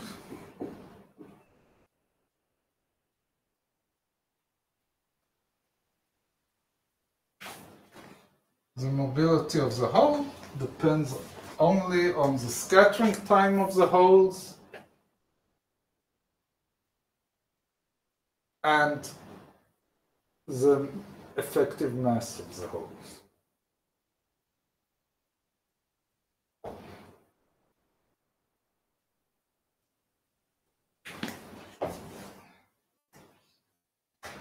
Okay.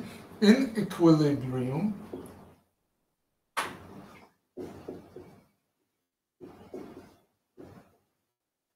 we know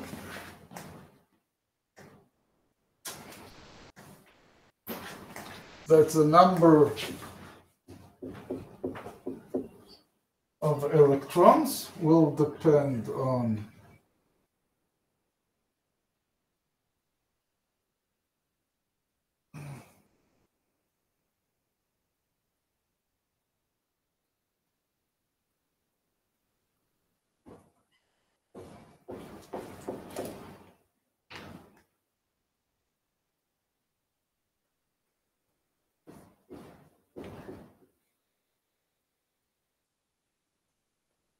not surprising, we have exactly stated it before we went into the impurity business.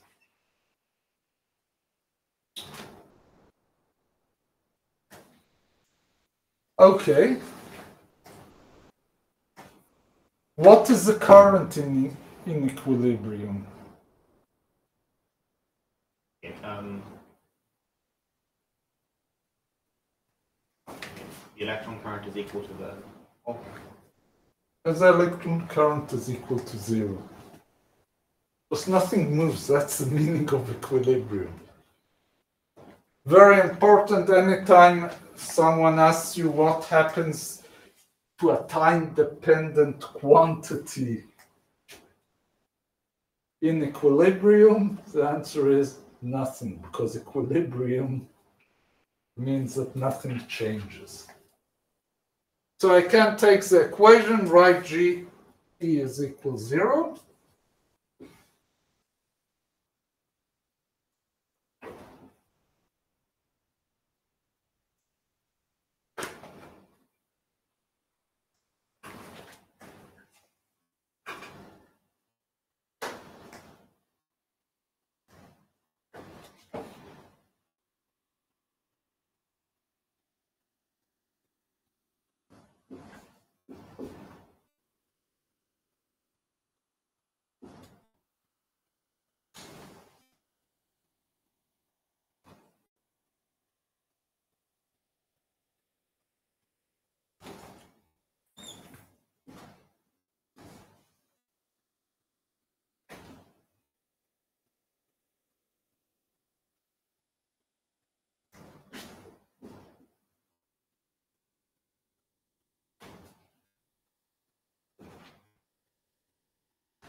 So what did I do here?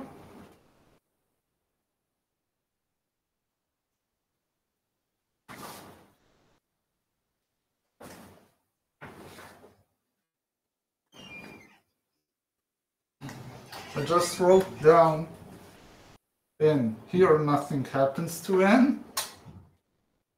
And here I have one place where I have dependence on X. It performs the derivative, so it's N times all this constants times the derivative of it. This is very nice.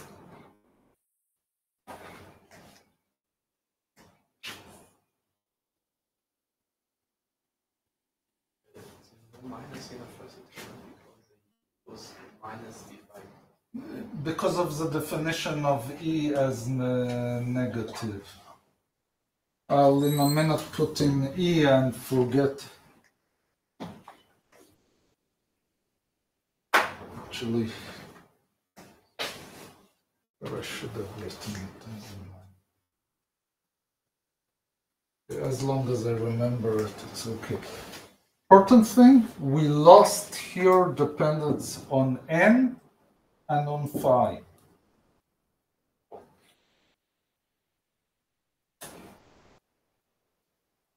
And we got actually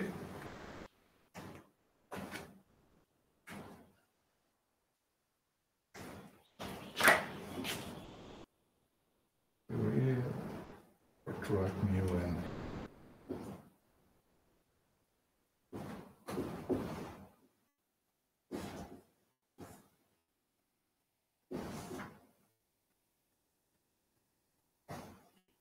This is known as the Einstein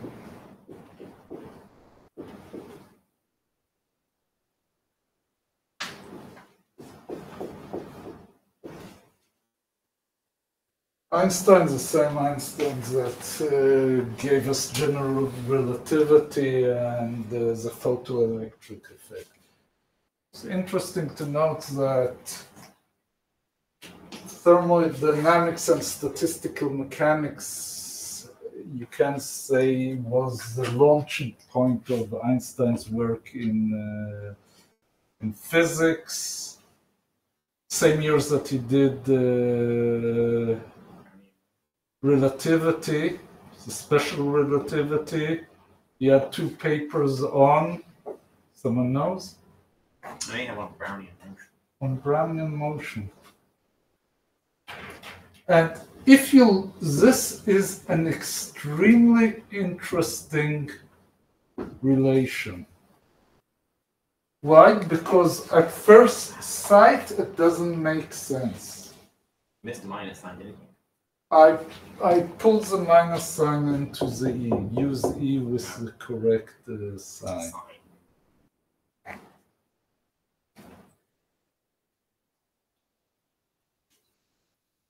Why? KBT is a thermodynamical property, right? D diffusion again is a thermodynamical statistical property. Mu is a response to the electric field. So they come from 2 different branches of physics, and on the face of it, why are they connected at all? We prove that they are connected. And in general, there's a whole family of such relations between, and I'll use here the name.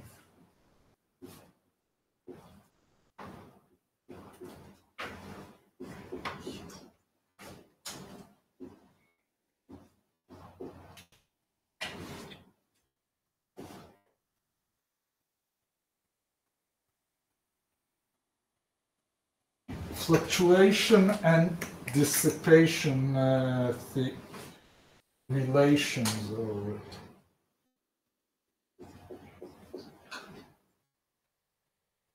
why do I call it fluctuation dissipation relations? These are things connected to fluctuations. I have a fluctuation in energy because of temperature. I have a fluctuation in density because of diffusion. I have particles diffuse in, diffuse out. Conductance, basically mobility is conductance. What is conductance? If you put a conductance is inverse resistance, and resistance is actually, go back to a simple circuit. If you have the resistance, you know how much energy is dissipated in the system.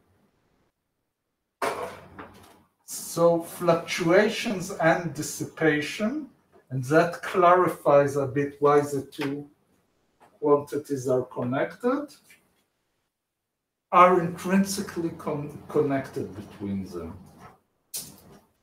On a deeper level, fluctuations tells you what random motions you have in your systems connected to the movement of particles. You have more particles here because it diffused, because it had a probability of being in a state, certain probability, so you get fluctuations in the system. Dissipation, at the end of the day, what is it? The transfer of energy that had some direction into the random motion of the system. And that is the logic behind the fluctuation dissipation relation. So, the nice thing about it, it's extremely hard to measure the diffusion of electrons in a system. It's very easy to measure the conductance. So you can pull out an intrinsic property of the system by doing a simple measurement. That's why in a lot of branches in solid state, transport measurements are king. relatively easy to perform, provide a lot of information on what's happening in the system.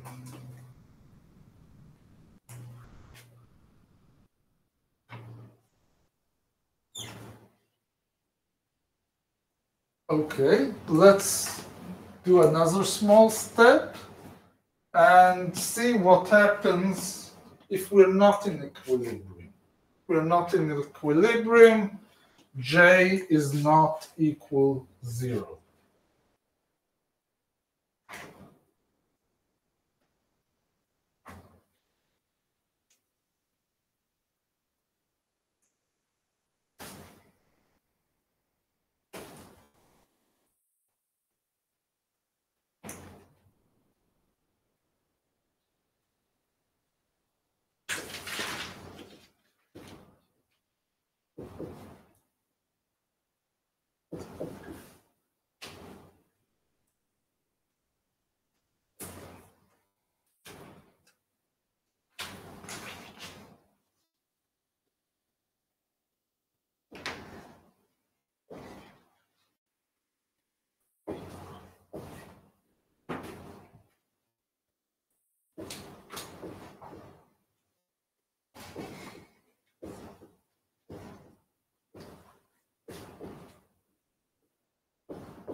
Does this equation ring a bell? Yeah, the continuity equations. Everywhere. Yeah, so those are continuity equations. Just if I have a change in the density at one point, it had to move out. So we have a current. That's all it says. Is it good enough for semiconductors? No. Shouldn't that be X is Because, X yeah. over T. One of them has to be X, of course. Thank you.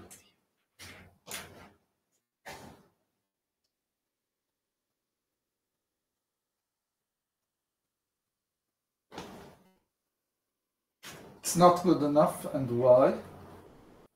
Until now, you saw diffusion equations and things related to it only for the cases where the number of particles doesn't change. That's what continuity is. Exactly, but does the number of electrons and holes change in a semiconductor? Answer is it could. Oh, yeah. Only the total number n plus p has to be conserved. But each one by itself, no. Just add the equations together. Right, so I'm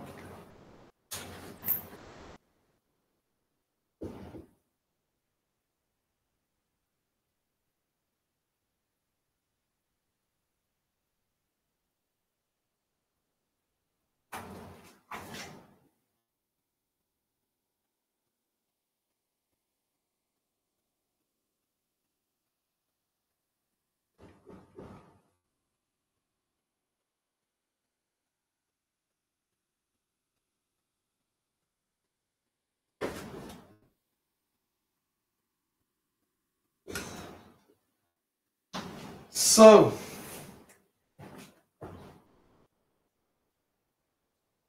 the additional thing is that electrons and holes can be created by generation.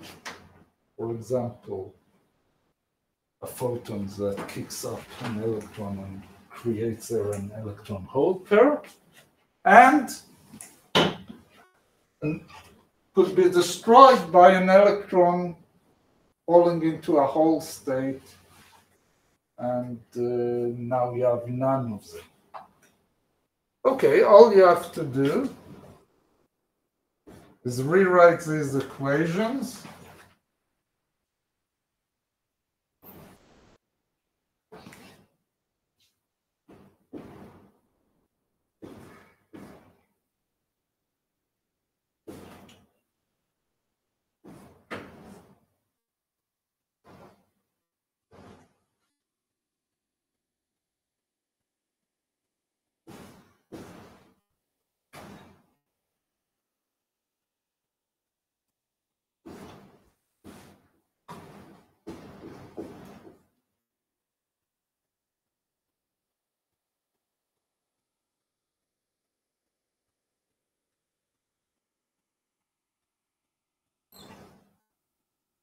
I add a term, so it tells you, okay, pay attention, the number of electrons and the number of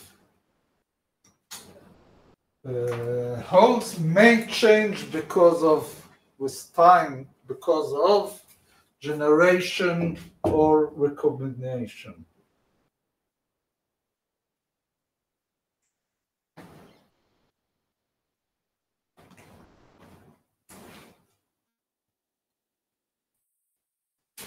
So how much generation or recombination will I have in my game?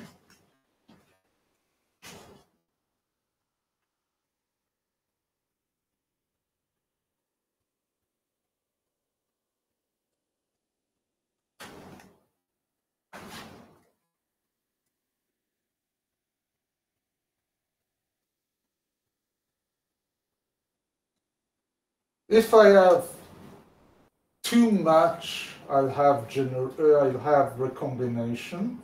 If I have too few, I'll have recombination.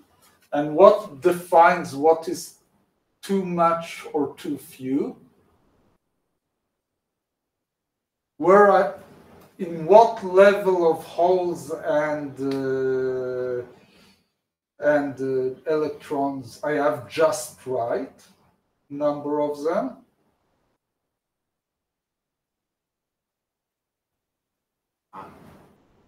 No, their equilibrium value. That is exactly what equilibrium means. If I'm at a given temperature, I could have a certain number of electrons in the conduction band because of temperature, right? But if I have too much above, I have a fluctuation which puts you a lot of electrons beyond what you expect from the average thermodynamic value. They will die out either by moving out or jumping back to the equilibrium value, or vice versa. If there's too few, you'll have a higher probability of jumping into it. So how do you express it mathematically? Well, what is the derivative of an exponential? Exponential times a constant. So you can write down the n.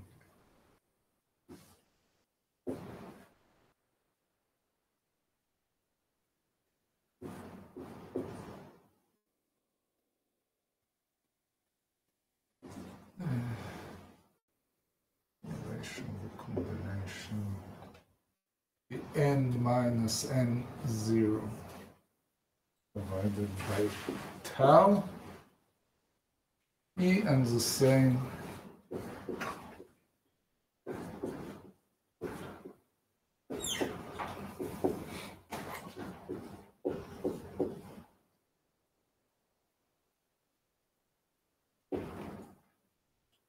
so it tells you have some time scales that the fluctuation above or below the equilibrium value dies out.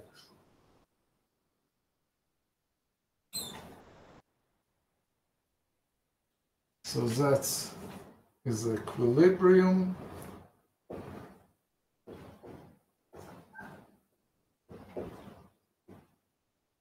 electron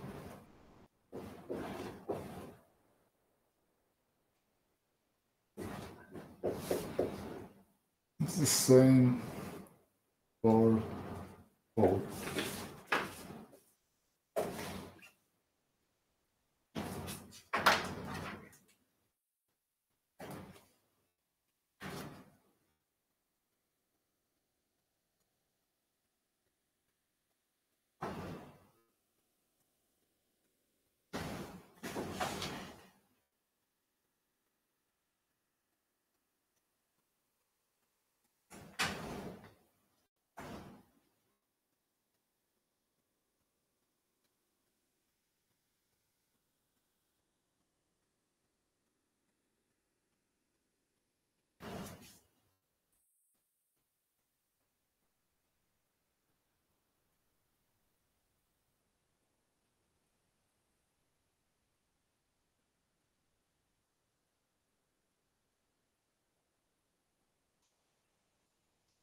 Okay, and last things that I want to say about it.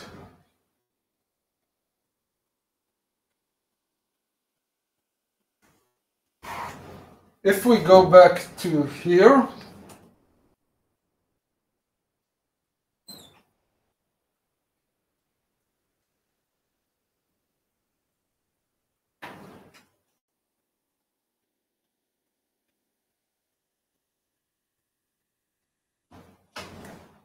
okay.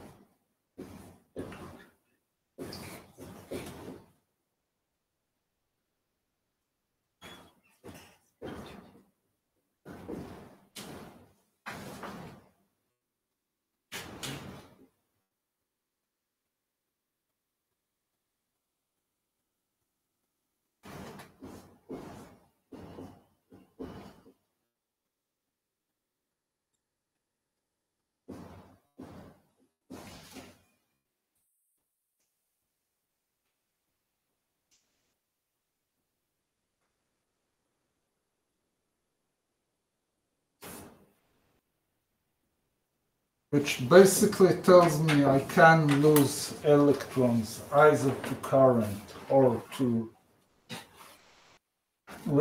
being pushed back to the value due to recombination or generation, or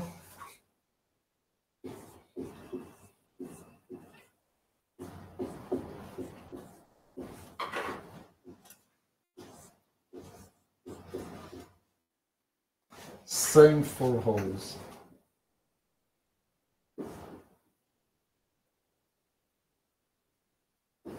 So what do I get from all those relations? I get an understanding that if I want to follow what is the behavior of density of electrons and holes in a certain region of a semiconductor, I should take into account that you have there an interesting dynamics both of current and of recombination or generation. And I have a set of differential equations similar but not exactly the same to diffusion equations that we know that describe this dynamics.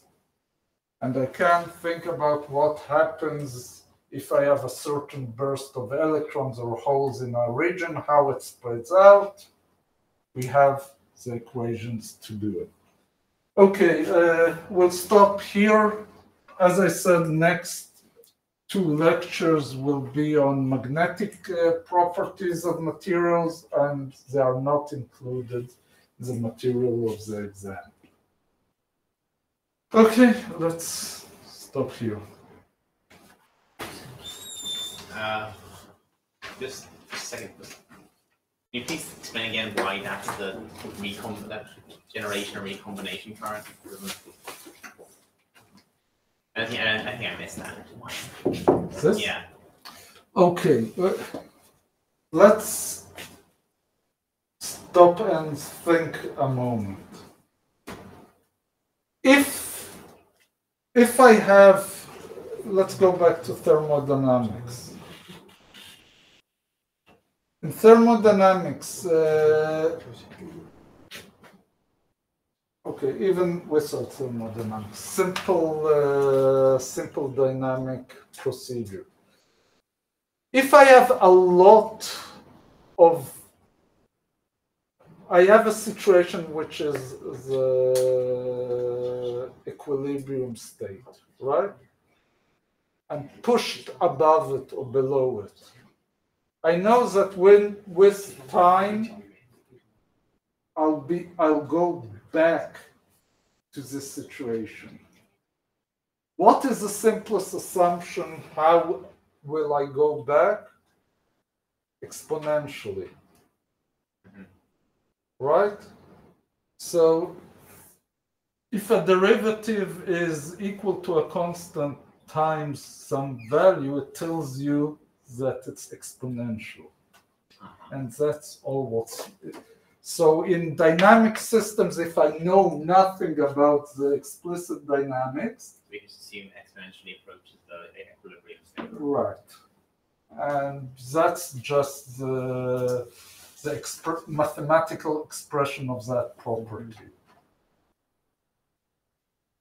Further questions? Okay, so we'll stop here. Just All right, I need to go. do some history.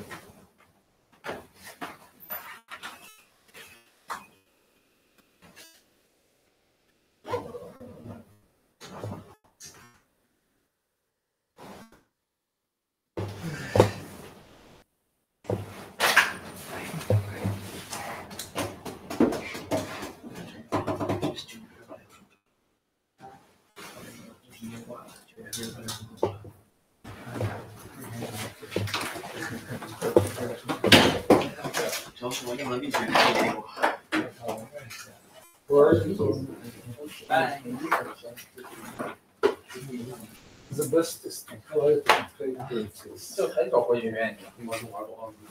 玩过，好玩啊！啥呀？都玩过。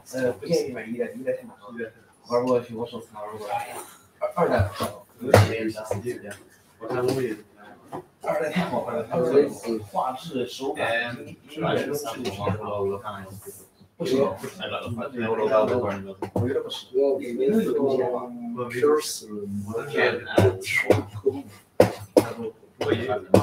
Cosa vuoi Massimo male, dai, se non capito più.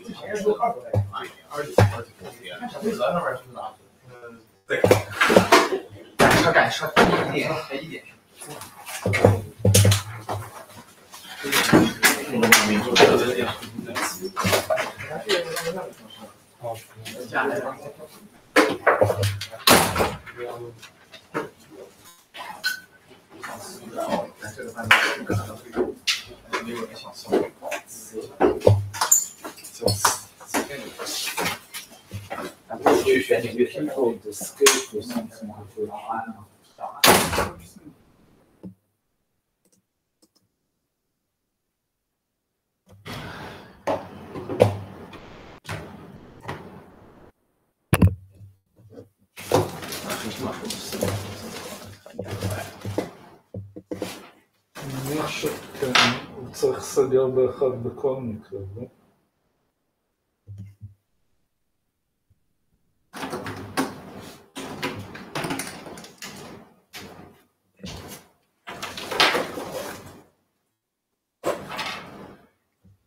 עכשיו יש לפחות לחצי. לאיזה אייקון אתה מנסה להגיע? אני מנסה לפרוטח אותם כאן.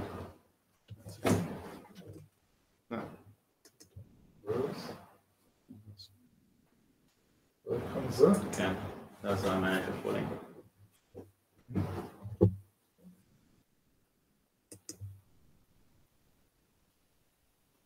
סליחה. ימינה.